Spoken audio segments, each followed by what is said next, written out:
Welcome back, everyone. My name is Patrick. You're watching the Oilers Rundown. Well, it was great to see a big overtime victory for the Edmonton Oilers last night. 3-2 over the St. Louis Blues. Connor McDavid finally breaking that goalless drought with a huge overtime winner. And, of course, Zach Hyman recording goals number 39 and 40 on the season. I have no doubt in my mind that Zach Hyman is going to hit 50. He's just having an incredible season. Lots of time for him to hit that milestone, and I can't wait until he does. And we also had a big trade last night. Chris Tanev going from the Calgary Flames to the Dallas Stars.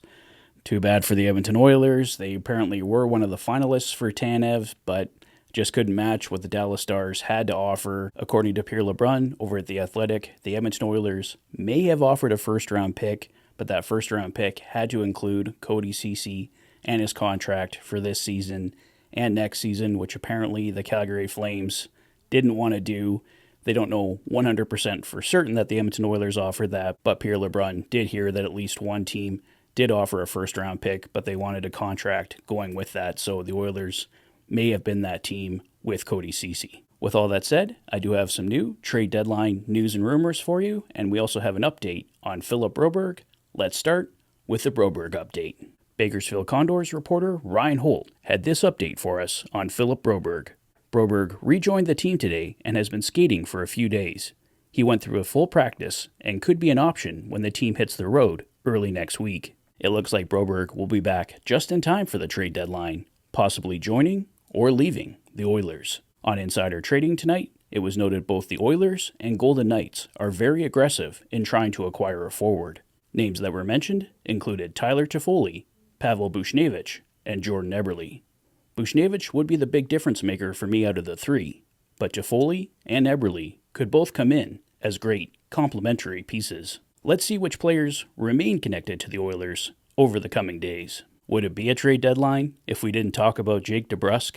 Brendan over at Gilles TV did a great breakdown on DeBrusk the other day. I've linked to it in the description below.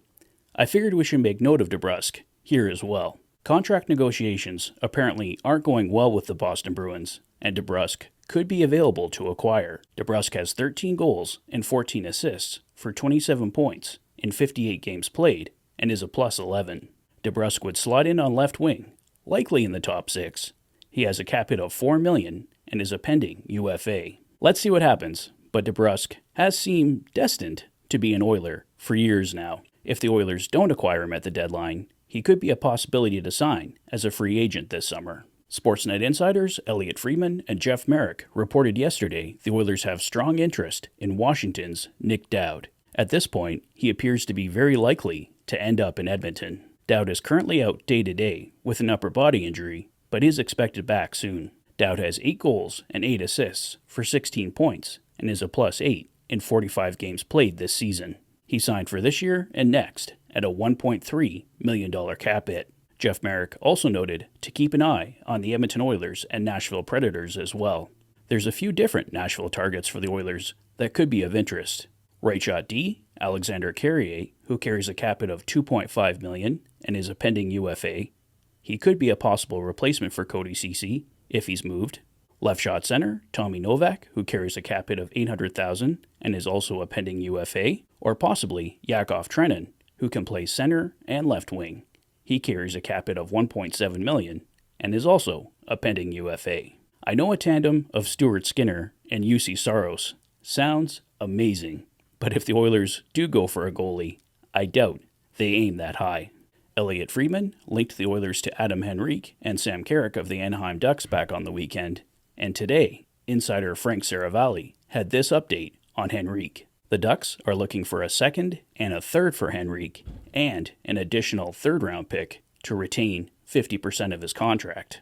A very high asking price, and one I'm not sure the Oilers should pay. Henrique has a $5.825 million cap hit, so any team acquiring him will be looking for retention, but 3 picks to acquire him is a tall asking price.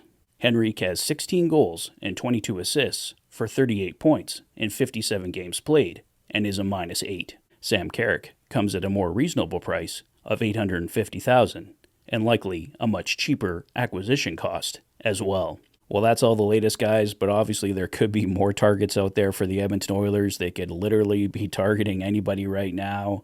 Matt Dumba with the Arizona Coyotes could be another possible fit there on the right side, but we'll see what happens here over the coming days. We're just about 1 week out here from the trade deadline, so I don't know. I think my top guy to go after right now would probably be Pavel Buchnevich. I really wanted Chris Tanev. I know Alexander Carrier with the Nashville Predators might be a nice consolation prize there. But yeah, we'll see what happens here over the next few days, guys. It's really looking like Nick Dowd from the Washington Capitals could be coming here. So let me know your thoughts on all the current targets. Who do you think ultimately ends up with the Edmonton Oilers? Would you be interested in Jake DeBrusk coming home to Edmonton? Let me know your thoughts in the comment section below. If this is your first visit to the channel and you like what you see, please consider liking and subscribing for all the latest Oilers content. You've been watching the Oilers Fanatic. Thanks for being a fan.